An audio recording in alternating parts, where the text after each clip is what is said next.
안녕하세요. 일본의 소식을 쉽고 빠르게 간추려서 전해드리는 오늘의 일본입니다. 6월 30일 화요일 오전 뉴스 보내드리겠습니다. NHK 보도에 따르면 29일 도쿄에서 58명, 사이타마에서 13명, 홋카이도에서 11명의 감염이 확인되는 등 총 110명의 확진 판정을 받은 것으로 파악되었습니다. 일본 내 감염이 확인된 사람은 18,631명이며 요코하마항 크루즈선을 포함하면 총 19,343명이 감염된 것으로 파악되었습니다. 한편 이날 사망자는 없었으며 누적 사망자는 일본 내 감염이 972명, 요코하마항 크루즈선 승선자를 포함하면 전체 985명입니다.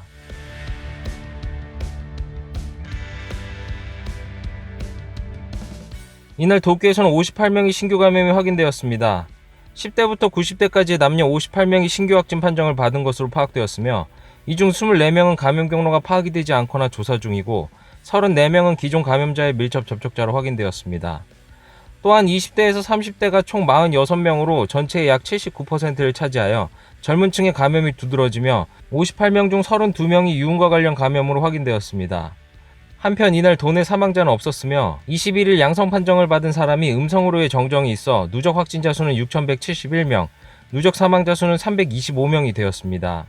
또한 도쿄가 제시한 지표로 일주일간 신규 감염자 수의 평균은 51.9명, 감염 경로 불명의 비율은 51%이며 주당 증가 비율은 1.64배로 여전히 신규 감염자의 증가 추세를 유지 중에 있습니다. 이렇게 도쿄는 28일 60명의 신규 확진이 발생하는 등 연일 50명 이상의 신규 확진자가 발생하는 가운데 지금까지 휴업 요청 등의 기준이 되었던 모니터링 지표를 재검토 후 30일 발표할 것으로 밝혔습니다. 도쿄는 이달 11일 도쿄 경보를 해제하고 감염자 수의 증가 추세로 돌아섰으며 일일 감염자 수의 일주일 평균이 50명 이상 등의 7개 모니터링 지표를 바탕으로 휴업 요청의 검토를 진행하고 있었습니다. 하지만 최근 일주일에 일평균 확진자는 51.9명, 감염 경로 불명의 비율은 51%로 휴업 요청의 기준을 훌쩍 넘어섰습니다. 이에 코이케 유리코 도쿄 도지사는 지금의 감염자 수가 떨어지지 않는 것은 매우 걱정입니다. 감염 경로를 모르는 분은 그렇게 많지 않지만 단지 감염자 수의 절대치가 꽤 증가했다. 모니터링 지표에 대해서는 전문가의 의견을 듣고 내일은 방향성을 나타내고 싶다고 생각합니다라고 말하며 30일 모니터링 지표의 재검토 후 새로운 지표를 제시할 생각을 나타냈습니다. 도쿄는 29일 오전 11시부터 전문가를 통한 비공식 회의를 개최하고 있고 30일 새로운 지표의 방향성을 제시할 방침이며 관계자에 따르면 일일 감염자 수보다 의료체제를 중시한다라고 전하였습니다. 다음 소식입니다. 일본 정부가 코로나19 대책으로 실시한 한 가구 2매의 첫 마스크를 배포한 아베노 마스크가 이달 배포가 완료되었다는 소식 얼마 전에 전해드렸습니다. 정말 배포 계획 발표부터 배포 완료까지 말도 많고 탈도 많았던 이 아베노 마스크가 배포가 완료되었는데도 여전히 구설수에 오르고 있다는 소식입니다. 이달 토쿠시마에 있는 토쿠시마 대학의 기숙사에 아베노 마스크가 도착한 것은 단 한 세트였다고 합니다. 이 기숙사에는 70명 정도의 학생이 있는데 한 세트가 도착하였습니다. 이에 한 학생은 마스크가 필요한데 한 장도 받지 못해 유감이다. 나라가 하는 일은 어중간하고 배려가 부족하다라고 지적하였습니다. 또 다른 학생은 타 대학 기숙사에도 같은 일이 있다고 들었다. 사전에 대학에 확인하면 이런 일은 안 되었다라며 불만의 목소리를 내었습니다. 한편 토쿠시마에서 자영업을 하는 남성은 집과 사업장에서 2세트를 수령한 것으로 확인되었습니다. 이 남성은 시스템상 어쩔 수 없는지는 모르겠지만 필요 없는 것을 나눠주는 것은 세금 낭비이다. 필요한 곳에 제대로 도착해야 한다라고 호소하였습니다. 이렇게 배포가 완료되었는데도 구설수에 오르고 있는 아베노 마스크인데요. 이에 후생노동성은 마스크 배달 신청 사이트를 개설하고 마스크 부족과 미배달 목소리에 대응을 하고 있다고 합니다. 다음은 일본 우편이 지난달 접수받은 택배 건수는 전년 대비 29% 증가하였다는 소식입니다.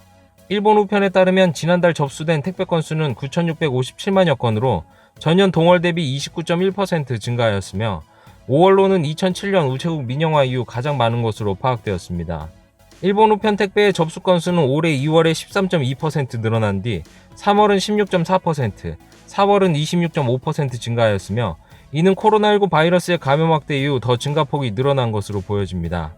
일본 우편은 외출 자제로 인해 인터넷 쇼핑몰이나 개인 간 중고거래의 비용이 늘어나며 특히 소형 택배의 이용이 늘었기 때문이라고 보고 있습니다. 다음 소식입니다. 방위성은 전파와 적외선 등의 전자파를 사용하여 상대의 통신기기나 레이더를 방해하여 공격을 막는 일명 전자전에 대한 전문 부대를 육상자위대에 80명 규모로 내년 봄 설치할 예정이라고 밝혔습니다. 이 부대는 큐슈에 위치한 쿠마모토시 소재의 건군 주둔지에 창설될 예정이며 큐슈와 대만 사이에 활 모양으로 펼쳐진 난세이 제도 등에서 외딴섬 방어 임무 및 전문 인력 양성을 담당할 것으로 알려졌습니다.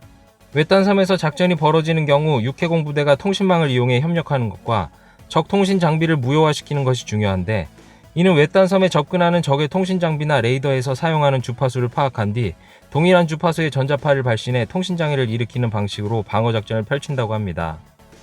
새로운 전문 부대는 육상 자위대의 건군 주둔지에 설치하여 도서방위 때 나가사키현에 위치한 아이우라 주둔지에 낙도탈환 전문 부대인 수륙기동단과의 연계를 염두한 것으로 알려졌습니다.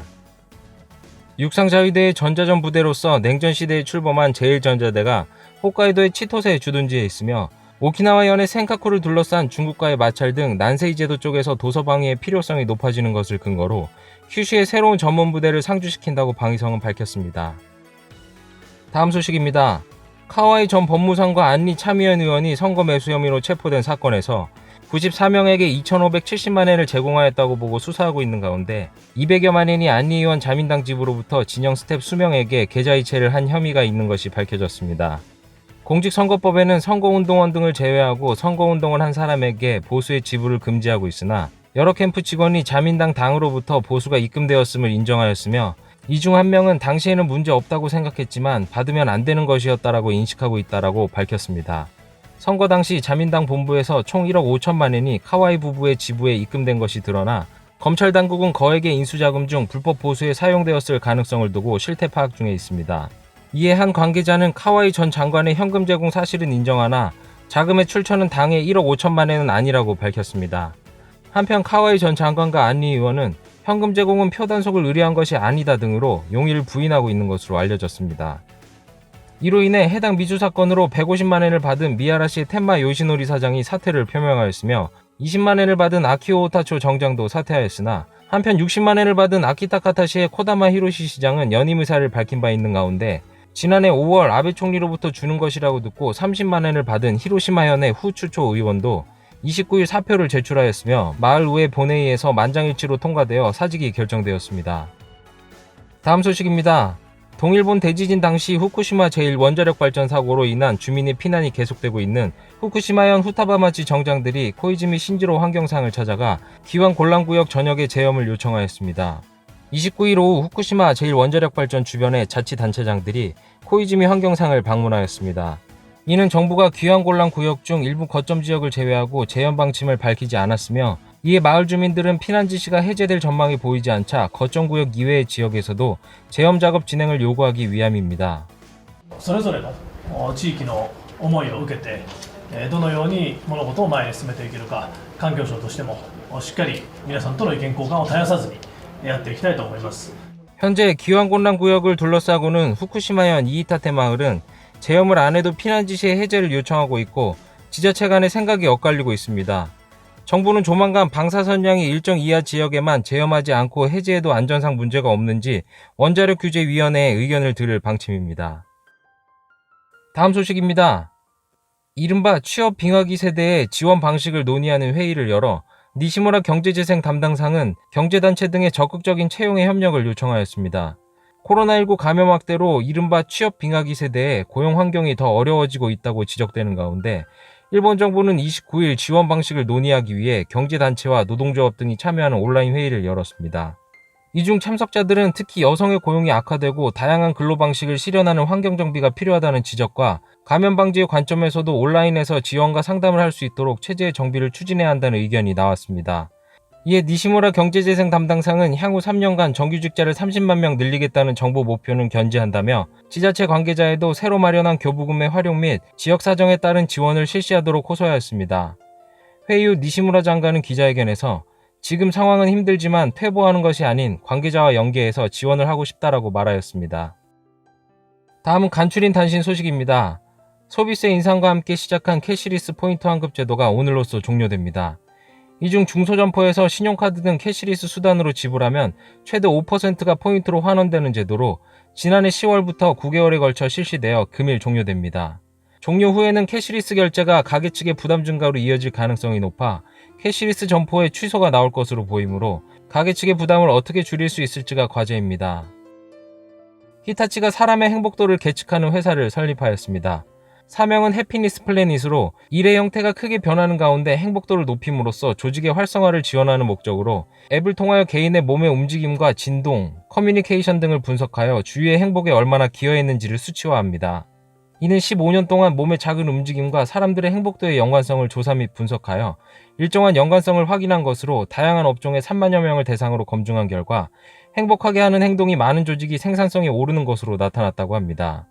이에 동사는 생명보험, 의료, 개호 등 다양한 분야에서 행복도를 높임으로써 조직의 활성화를 지원하는 활용 방법을 기대하고 있습니다.